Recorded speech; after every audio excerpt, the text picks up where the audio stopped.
Friends, ಎಲ್ಲರಿಗೂ ನಮಸ್ತೆ. ಹಾಗೆ ಟ್ಯಾರೋ ಲೈಫಿಗೆ ನಿಮ್ಮೆಲ್ಲರಿಗೂ ಸ್ವಾಗತ. ಸೊ ಯಾರೆಲ್ಲ ಫಸ್ಟ್ ಟೈಮ್ ಚಾನಲ್ನ ನೋಡ್ತಾ ಇದ್ದೀರಾ, ಚಾನಲ್ಗೆ ಸಬ್ಸ್ಕ್ರೈಬ್ ಆಗಿ ಹಾಗೆ ಬೆಲ್ಲೈಕನ್ನ ಪ್ರೆಸ್ ಮಾಡಿ. ಮತ್ತೆ ಯಾರೆಲ್ಲ ರಿವಿಸಿಟರ್ಸ್ ಇದ್ದೀರಾ, ನಿಮ್ಮೆಲ್ಲರಿಗೂ ಟ್ಯಾರೋ ಲೈಫಿಗೆ ಸ್ವಾಗತ.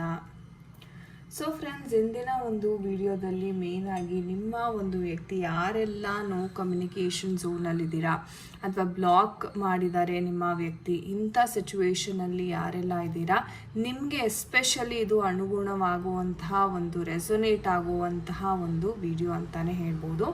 ಸೊ ನೋಡೋಣ ಅವರ ಒಂದು ಎನರ್ಜೀಸ್, ಅವರ ಒಂದು ಥಾಟ್ ಪ್ರಾಸೆಸ್ ಯಾವ ಥರ ಇದೆ ಕರೆಂಟ್ಲಿ. ಶೀಘ್ರವಾಗಿ ಏನಾದರೂ ಕಾಲ್ ಮಾಡುವಂಥ ಸಂದರ್ಭ ಏನಾದರೂ ಕೂಡಿ ಬರುತ್ತಾ? ಸೊ ಇದೆಲ್ಲವನ್ನು ನಾವು ಇವತ್ತಿನ ಒಂದು ಟ್ಯಾರೋ ರೀಡಿಂಗ್ ಮಾಡುವುದರ ಮುಖಾಂತರ ತಿಳ್ಕೊಳ್ಳೋಣ. ಆ್ಯಂಡ್ ಗಾಯ್ಸ್, ಇದು ಒಂದು ಜನರಲ್ ಟೈಮ್ಲೆಸ್ ರೀಡಿಂಗ್ ಆಗಿರುತ್ತೆ. ಸೊ ಯಾರ ಜೊತೆ ವಿಚಾರಗಳು ರೆಸೊನೇಟ್ ಆಗುತ್ತೆ ಖಂಡಿತ ಕನ್ಸಿಡರ್ ಮಾಡಿ. ನಿಮಗೆ ಪರ್ಸ್ನಲ್ ರೀಡಿಂಗ್ ಬೇಕಾದಲ್ಲಿ ಸ್ಕ್ರೀನ್ ಮೇಲೆ ಕೊಟ್ಟಿರ್ತಕ್ಕಂಥ ನಂಬರ್ಗೆ ವಾಟ್ಸಪ್ ಅಥವಾ ಕರೆ ಮಾಡಿ ನೀವು ನಿಮ್ಮ ಟೈಮ್ ಸ್ಲಾಟ್ಸ್ ಅಂತಕ್ಕಂಥದ್ದನ್ನ ಬುಕ್ ಮಾಡ್ಕೋಬೋದಾಗಿದೆ. ಆ್ಯಂಡ್ ಇದು ಬಂದು ನಮ್ಮ ಇನ್ಸ್ಟಾಗ್ರಾಮ್ ಪೇಜ್ ಲಿಂಕ್ಸ್. ನೀವು ರೆಗ್ಯುಲರ್ ಗೈಡೆನ್ಸ್ ಟಿಪ್ಸ್ಗೋಸ್ಕರ ಈ ಪೇಜನ್ನು ಸಹ ನೀವು ಫಾಲೋ ಮಾಡಿ ಸಪೋರ್ಟ್ ಮಾಡ್ಬೋದು. Thank you so much. So ನೀವು ಮಾಡಬೇಕಾಗಿರೋದಿಷ್ಟೇ, ಫಸ್ಟ್ ನಿಮ್ಮ ಮೈಂಡನ್ನು ರಿಲ್ಯಾಕ್ಸ್ ಮಾಡಿ, ದೀರ್ಘವಾಗಿ ಉಸಿರನ್ನು ತಗೊಂಡು, ಓಕೆ, ನಿಮ್ಮ ಮೂಗಿನಿಂದ ಉಸಿರನ್ನು ತಗೊಂಡು ಬಾಯಿಯಿಂದ ಉಸಿರನ್ನು ಬಿಡಿ. ಸೊ ಇದೇ ಥರ 3 ಸಲ ದೀರ್ಘವಾಗಿ ಉಸಿರನ್ನು ತಗೊಳ್ಳಿ. ಓಕೆ, ತದನಂತರ ನೀವು ನಿಮ್ಮ ವ್ಯಕ್ತಿಯ ಒಂದು ಹೆಸರು, ಡೇಟ್ ಆಫ್ ಬರ್ತ್ನ ಮೈಂಡಲ್ಲೇ ಚಾಂಟ್ ಮಾಡ್ಕೊಳ್ಳಿ. Let the energy flow in. So ನೋಡೋಣ ಅವ್ರು ಮತ್ತೆ ಕಾಲ್ ಮಾಡುವಂತಹ ಒಂದು ಸಂದರ್ಭ ಇದೆಯಾ. ಪೇಜ್ ಆಫ್ ಕಪ್ಸ್ ಬರ್ತಾ ಇದೆ. Okay, we have the queen and we have the 4 of pentacle card. Okay, fine. So any more energies?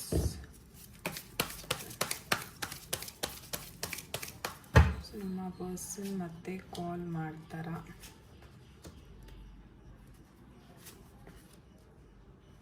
Okay, and bottom of the deck we have the high ಪ್ರಿಸ್ಟಸ್ energy ಬರ್ತಾ ಇದೆ. Okay, so guys, ಈ ಒಂದು ಎನರ್ಜೀಸ್ನ ನೋಡೋದಾದರೆ ಮೇಯ್ನಾಗಿ S, ನಿಮ್ಮ person ನಿಮ್ಮನ್ನು ತುಂಬ avoid ಮಾಡ್ತಾ ಇದ್ದಾರೆ, ವಿಚಾರಗಳನ್ನು ಹೈಡ್ ಮಾಡ್ತಾ ಇದ್ದಾರೆ ಅಂತಲೇ ಹೇಳ್ಬೋದು. ಆ್ಯಂಡ್ ಯಾವುದೇ ವಿಚಾರ ಆಗಿರ್ಬೋದು ಸ್ಪಷ್ಟವಾಗಿ ನಿಮಗೆ ತಿಳಿಸ್ತಾ ಇಲ್ಲ. ಸೊ ನೀವು ಎಷ್ಟೋ ಸಲ ನೀವು ಟ್ರೈ ಮಾಡಿದ್ದೀರಾ ಕ್ಲಾರಿಟಿ ತೊಗೋಬೇಕು ಅಂತ, ಬಟ್ ಏನಂದರೆ ನಿಮಗೆ ಏನು ನೀವು ಕ್ವೆಶನ್ ಕೇಳಿರ್ತೀರ ಅದಕ್ಕೆ ತಕ್ಕನಾಗೆ ಉತ್ತರ ಅಂತಕ್ಕಂಥದ್ದು ಸಿಗೋದಿಲ್ಲ. ಸೊ ಈ ಥರ ನಡೀತಾ ಇದೆ ನಿಮ್ಮ ಒಂದು ಲೈಫಲ್ಲಿ. ಅಂದರೆ ಅವ್ರ ಮನಸ್ಸಲ್ಲಿ ಏನು ನಡೀತಾ ಇದೆ ಅನ್ನೋದೇ ನಿಮಗೆ ಒಂದು ಐಡಿಯಾ ಅಂತಕ್ಕಂಥದ್ದು ಸಿಗ್ತಾ ಇಲ್ಲ. ಬಿಕಾಸ್ ನಾರ್ಮಲಿ ಏನಾಗುತ್ತೆ, ಓಕೆ, ಏನಾದರೂ ಒಂದು ಪ್ರಾಬ್ಲಮ್ ನಡೀತಾ ಇದ್ದರೆ ಅವ್ರು ಓಪನ್ ಅಪ್ ಆಗಿ ಹೇಳಿದ್ರೆ, ಓಕೆ ನನಗೆ ಈ ಥರ ಇದೆ ಅಂದ್ರೆ ನಿಮ್ಗೆ ಗೊತ್ತಾಗುತ್ತೆ, ಫೈನ್ ಈ ಥರ ಸಿಚುವೇಶನ್ ಇದೆ, ಬಹುಶಃ ನಾನೇ ವೆಯ್ಟ್ ಮಾಡಬೇಕು ಅಂತ ನೀವು ಸ್ವಲ್ಪ ಕಾಂಪ್ರಮೈಸ್ ಅಂತಕ್ಕಂಥದ್ದು ಆಗ್ತೀರಾ. ಬಟ್ ಇಲ್ಲಿ ಯಾವ ಥರ ಸಿಚುವೇಶನ್ ಇದೆ ಅಂದರೆ, ಅವರ ಹೇಗಂದರೆ ಮನಸ್ಸಲ್ಲಿ 1000 ವಿಚಾರಗಳು ಓಡ್ತಾ ಇರುತ್ತೆ, ಆದರೆ ಅವ್ರ ಮುಖದಲ್ಲಿ ಒಂದು ಎಕ್ಸ್ಪ್ರೆಷನ್ ಕಾಣಲ್ಲ ನಿಮಗೆ. ಸೊ ನಿಮಗೆ ಒಂಥರ ಏನಾಗುತ್ತೆ, ಓಕೆ ಏನೋನಿದೆ ಬಟ್ ಏನೂ ಇಲ್ವಾ, ಈ ಥರ ನಿಮಗೆ ಕನ್ಫ್ಯೂಷನ್. ಇವರ ಒಂದು ಬಿಹೇವಿಯರಲ್ಲಿ ಬರ್ತಿರ್ತಕ್ಕಂಥ ಒಂದು ಇವ್ರೇನು ಬಿಹೇವ್ ಮಾಡ್ತಾ ಇದ್ದಾರಲ್ಲ ಅದರಿಂದ ನಿಮಗೆ ಬಹಳ ಗೊಂದಲ ಅಂತಕ್ಕಂಥದ್ದು ಸೃಷ್ಟಿಯಾಗಿದೆ ಅಂತಲೇ ಹೇಳ್ಬೋದು. ಆ್ಯಂಡ್ ನೀವು ಸಹ ತುಂಬಾ ಒಂದು ರೀತಿ ಒಂದು 8 ಆಫ್ ಕಪ್ಸ್ ಎನರ್ಜೀಸ್ ನೋಡೋದಾದರೆ ತುಂಬ ಪ್ರೀತಿ ಮಾಡ್ತೀರಾ, ಎಲ್ಲ ರೀತಿಯೂ ಎಮೋಷ್ನಲಿ ಸಪೋರ್ಟ್ ಅಂತಕ್ಕಂಥದ್ದು ಕೊಡ್ತೀರಾ. ಅಥವಾ ಏನಾದರೂ ಪ್ರಾಬ್ಲಮ್ ಇದ್ದರೆ ಹೇಳಿ, ನಾನು ಸರಿ ಮಾಡ್ತೀನಿ, ನನ್ನ ಕೈಲಾದದನ್ನು ನಾನು ಸರಿ ಮಾಡ್ತೀನಿ ಅಂತ ಸಹ ನೀವು ಎಷ್ಟೋ ಸಲ ಹೇಳಿದ್ದೀರಾ. ಬಟ್ ಏನಂದರೆ ಆ ವ್ಯಕ್ತಿ ನಿಮ್ಮ ಮಾತುಗಳಿಗೆ ಸರಿಯಾದ ಒಂದು ಅಟೆನ್ಷನ್ ಕೊಡ್ತಾ ಇಲ್ಲ. ಇವರೇನು ನನಗೆ ಸಹಾಯ ಮಾಡೋದು ಅಥವಾ ಇವರಿಂದ ಏನಾಗುತ್ತೆ ಅನ್ನೋ ಒಂದು ಅಸಡ್ಡೆ ಸಹ ತುಂಬ ಮಾಡ್ತಾರೆ ನಿಮ್ಮ ವ್ಯಕ್ತಿ. ಆ್ಯಂಡ್ ಪ್ರಾಬ್ಲಮ್ ಅಂತಕ್ಕಂಥದ್ದನ್ನ ಇವರು ಶೇರ್ ಮಾಡೋದಕ್ಕೆ ರೆಡಿ ಇಲ್ಲ, ನಾನು ನೋಡ್ಕೋತೀನಿ, ನಾನು ಮ್ಯಾನೇಜ್ ಮಾಡ್ಕೋತೀನಿ, ಏನೂ ಇಲ್ಲ. ಸೊ ಈ ಥರ ಹೇಳಿ ನಿಮ್ಮನ್ನು ತುಂಬ ಅವಾಯ್ಡ್ ಮಾಡ್ತಾರೆ. ಬಟ್ ಇವರ ಪರಿಸ್ಥಿತಿ ಹೇಗಿದೆ ಅಂತಂದರೆ ಒಂಥರ ಗ್ರಹಣದ ಒಂದು ಸಿಚುವೇಶನ್ ಅಂತ ಹೇಳ್ಬೋದು. ಎಷ್ಟೇ ಒಂದು ಕ್ಲಾರಿಟಿ ಇದ್ರೂ ಅದು ಕಾಣಿಸಲ್ಲ ಇವ್ರಿಗೆ. ಸೊ ಗ್ರಹಣದ ಸಿಚುವೇಶನ್ ಯಾವ ಥರ ಇರುತ್ತೆ, ಎಲ್ಲ ಕಡೆ ಒಂಥರ ಕತ್ಲೆ ಗೊಂದಲಗಳು. ಸೊ ಏನನ್ನೋ ಹುಡ್ಕೊಂಡು ಹೋಗ್ತಾ ಇದ್ದಾರೆ ಈ ವ್ಯಕ್ತಿ, ಬಟ್ ಏನಂದರೆ ಅದು ಏನು ಅನ್ನೋದು ಅವ್ರಿಗೆ ಗೊತ್ತಾಗ್ತಾ ಇಲ್ಲ. ಸೊ ಹಾಗಾಗಿ ಒಂದು ಯಾತ್ರೆಯನ್ನೇ ಮಾಡ್ತಾ ಇದ್ದಾರೆ ಈ ವ್ಯಕ್ತಿ ಅಂತಲೇ ಹೇಳ್ಬೋದು. ಆ್ಯಂಡ್ ಪೇಜ್ ಆಫ್ ಕಪ್ಸ್ ಬಂದಿರೋದ್ರಿಂದ ಇವ್ರಿಗೊಂದು ರೀತಿ ಅಟ್ರಾಕ್ಷನ್ ಅಂತಕ್ಕಂಥದ್ದು ಆಗಿದೆ ಅಂತ ಹೇಳ್ಬೋದು. ಒಂದು ಅಟ್ರಾಕ್ಷನ್ ಅಂದರೆ ಎಸ್, ಪ್ರೀತಿ ವಿಚಾರದಲ್ಲಿ ಇವ್ರಿಗೆ ಒಳ್ಳೆ ಮನಸ್ಸಿದೆ, ತುಂಬಾ ಒಂದು ರೀತಿ ಎಮೋಷ್ನಲ್ ಆಗಿರ್ತಾರೆ, ಎಲ್ಲವೂ ಚೆನ್ನಾಗಿದೆ. ಬಟ್ ಏನಂದರೆ ಕೆಲವೊಮ್ಮೆ ಮಕ್ಕಳು ಥರ ಆಡ್ತಾರೆ, ಇಮ್ಮೆಚ್ಯೂರ್ ಆಗಿ ಬಿಹೇವ್ ಮಾಡೋದು, ಅಥವಾ ಒಂದೊಂದ್ಸರಿ ಬೇಕು ಅಂತ ಹಠ ಹಿಡಿತಾರೆ, ಒಂದೊಂದ್ಸರಿ ತೀರಾ ನಿಮ್ಮನ್ನ ರೆಸ್ಟ್ರಿಕ್ಟ್ ಮಾಡಿಬಿಡ್ತಾರೆ, ಬೇಡ ಅಂದ್ಬಿಡು. ಅಂದರೆ ಈ ಥರ ತುಂಬ ಒಂಥರ ಏನು ಹೇಳ್ತೀರ, ಹಗಲ್ಗನ್ಸು ಕಾಣೋದು ಅಂತ ನಾವು ಹೇಳ್ತೀವಲ್ಲ. ಸೊ ಆ ಥರ ಎನರ್ಜೀಸ್ ಸಹ ಇಲ್ಲಿ ಕಾಣ್ತಾ ಇದೆ. ಆ್ಯಂಡ್ ಮೂನ್ ಎನರ್ಜೀಸ್ ಇರೋದ್ರಿಂದ ಮನಸ್ಥಿತಿ ಅಂತಕ್ಕಂಥದ್ದು ದೃಢವಾಗಿ ಇರೋದಿಲ್ಲ, ತುಂಬ ವೇವಿ ಆಗಿರುತ್ತೆ ಇವರ ಒಂದು ಮನಸ್ಸು, ಅಂದರೆ ಚಂಚಲತೆ ಅಂತ ನಾವು ಹೇಳ್ತೀವಿ.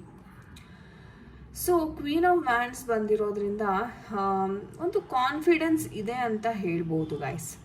ಓಕೆ, ನಿಮ್ಮ ಪರ್ಸನ್ಗೆ ಏನು ಸಮಸ್ಯೆ ಇದೆ ಅಥವಾ ನಿಮ್ಮ ಒಂದು ರಿಲೇಷನ್ಶಿಪ್ಪಲ್ಲಿ ಅಂದರೆ ಭಗವಂತನಲ್ಲಿ ತುಂಬ ಪ್ರೇಯರ್ ಮಾಡ್ತಾ ಇದ್ದಾರೆ ಇವರು.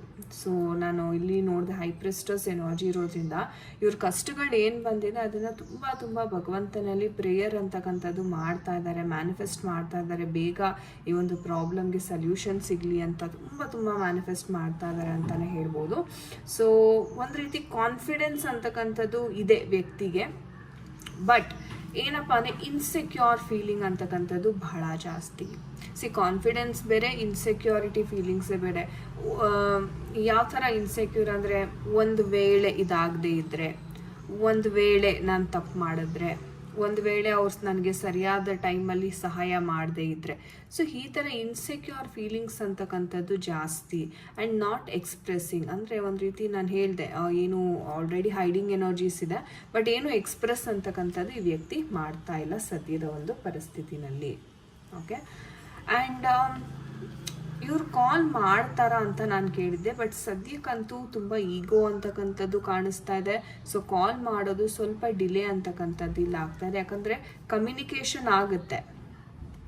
ಲಾಸ್ಟ್ ಕಾರ್ಡ್ ಕಮ್ಯುನಿಕೇಷನ್ ಬಂದಿದೆ, ಬಟ್ ಅದಕ್ಕಿಂತ ಮುಂಚೆ ಬಹಳ ಸ್ಟ್ರಗಲ್ ಅಂತಕ್ಕಂಥದ್ದು ಇಲ್ಲಿ ಇದೆ ಅಂತಲೇ ಹೇಳ್ಬೋದು. ಸೊ ಆ ಸ್ಟ್ರಗಲ್ ಪೀರಿಯಡ್ ಅಂತಕ್ಕಂಥದ್ದು ಮುಗಿಬೇಕು ಇವ್ರಿಗೆ. ಅದು ಮುಗಿದಾದ್ಮೇಲೆ ಖಂಡಿತ ಕಮ್ಯುನಿಕೇಷನ್ ಮಾಡ್ತಾರೆ. ಸೊ ನೋಡೋಣ ನಮ್ಮ ಏಂಜಲ್ಸ್ ಕಡೆಯಿಂದ ಯಾವ ಒಂದು ಗೈಡೆನ್ಸ್ ಸಿಗ್ತಾ ಇದೆ ಈ ಒಂದು ವಿಚಾರವಾಗಿ ಅಂತ. Dear angels, can we have the guidance for this situation? Can we have the guidance for this situation? Okay, in the near future ಅಂತ ಏಂಜಲ್ಸ್ ಹೇಳ್ತಾ ಇದ್ದಾರೆ. Okay, B assertive. ಓಕೆ, ನಂಬಿಕೆಯನ್ನು ಕಳ್ಕೊಬೇಡಿ. ಪೀಸ್ಫುಲ್ ರೆಸಲ್ಯೂಷನ್, ಎಕ್ಸಲೆಂಟ್, ಅದ್ಭುತವಾದ messages ನಮ್ಮ ಒಂದು angels ಕಡೆಯಿಂದ. So angels ಹೇಳ್ತಾ ಇರೋದಷ್ಟೇ, in the near future ತುಂಬ ಶೀಘ್ರವಾಗಿ ನಿಮಗೆ ಕಮ್ಯುನಿಕೇಷನ್ ಏನಿದೆ ಕಮ್ಯುನಿಕೇಷನ್ ಆಗುತ್ತೆ. ಬಟ್ ನಂಬಿಕೆಯನ್ನು ಇಡಿ, ಆ್ಯಂಡ್ ಒಳ್ಳೆ ರೀತಿಯಲ್ಲೇ ಇದು ಆಗುತ್ತೆ. ಸೊ ಭಯ ಪಡೋ ಅಂಥ ಏನೇ ಒಂದು ನೆಸೆಸಿಟಿ ಇಲ್ಲ, ಆರಾಮಾಗಿ ಅವರೇ ಬಂದು ಕಮ್ಯುನಿಕೇಟ್ ಮಾಡ್ತಾರೆ, ಎಲ್ಲ ಸಾರ್ಟ್ ಔಟ್ ಆಗುತ್ತೆ. ಬಟ್ ನೀವೇನಾದರೆ ಸ್ವಲ್ಪ ಕಾನ್ಫಿಡೆಂಟಾಗಿ ನಂಬಿಕೆಯಿಂದ ಇರಿ ಸಾಕು ಅಂತ ಏಂಜಲ್ಸ್ ಹೇಳ್ತಾ ಇದ್ದಾರೆ. ಇಂಥ ಅದ್ಭುತವಾದ messages. So thank you angels ಅಂತ ಖಂಡಿತ ಕಮೆಂಟ್ ಸೆಕ್ಷನಲ್ಲಿ ತಿಳಿಸಿ. ಸೊ ಎಸ್ ಗೈಸ್, ಇದಾಗಿತ್ತು ಇವತ್ತಿನ ಒಂದು ರೀಡಿಂಗ್. ಐ ಹೋಪ್ ನಿಮಗೆ ತುಂಬಾ ಹೆಲ್ಪ್ಫುಲ್ ಆಗಿತ್ತು ಈ ಒಂದು ರೀಡಿಂಗ್ ಅನ್ಕೋತೀನಿ. ನಾನು ಯಾರ ಜೊತೆ ಯಾವ ವಿಚಾರಕ್ಕೆ ಇದು ರೆಸೊನೇಟ್ ಆಯಿತು ನನಗೆ ಖಂಡಿತ ನೀವು ಕಮೆಂಟ್ ಸೆಕ್ಷನಲ್ಲಿ ದಯವಿಟ್ಟು ತಿಳಿಸಿ. ಓಕೆ, ಆ್ಯಂಡ್ ನಿಮಗೆ ಯಾರಿಗೆಲ್ಲ ಇನ್ನೂ ಪರ್ಸ್ನಲ್ ರೀಡಿಂಗ್ ಆಗಿರ್ಬೋದು ಅಥವಾ ಟ್ಯಾರೋ ಕಲಿಬೇಕು ಅನ್ನೋ ಒಂದು ಆಸಕ್ತಿ ಇರ್ಬೋದು. ಸೊ ನಾವು basic to advance tarot reading ಕೋರ್ಸ್ನ, ಲಾ ಆಫ್ ಅಟ್ರಾಕ್ಷನ್ ಕೋರ್ಸ್ನ ಸಹ ನಾವು ಲಾಂಚ್ ಮಾಡಿದ್ದೀವಿ. ಸೊ ಯಾರಿಗೆಲ್ಲ ತಮ್ಮ ಲೈಫ್ನ ಟ್ರಾನ್ಸ್ಫಾರ್ಮ್ ಮಾಡ್ಕೋಬೇಕು, ತಮ್ಮ ಒಂದು ಆಸೆ ಆಕಾಂಕ್ಷೆಗಳನ್ನ ಈಡೇರಿಸ್ಕೋಬೇಕು ಅನ್ನೋ ಆಸಕ್ತಿ ಇದೆ, ಖಂಡಿತ ಬಂದು ನೀವು ಜಾಯಿನ್ ಆಗ್ಬೋದು. So thank you so much guys for watching this video. ನಾನು ನಿಮಗೆ ಸಿಗ್ತೀನಿ ಮುಂದಿನ ವಿಡಿಯೋದಲ್ಲಿ. ಅಂಟಿಲ್ ದೆನ್ ನಿಮ್ಮೆಲ್ಲರಿಗೂ ನಮಸ್ತೆ. ಹರೇ ಕೃಷ್ಣ.